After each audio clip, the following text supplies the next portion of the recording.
Hello and welcome. Today I'm going to tell you how to make a Google Doc, Google Slides, Google Sheets, or Google Drawing instantly by just typing one thing.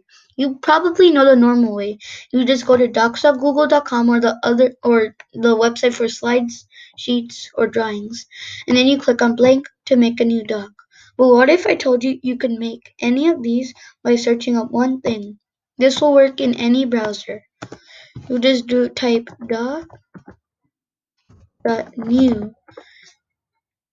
and it automatically makes a new Google Doc. The same goes for Sheets.new.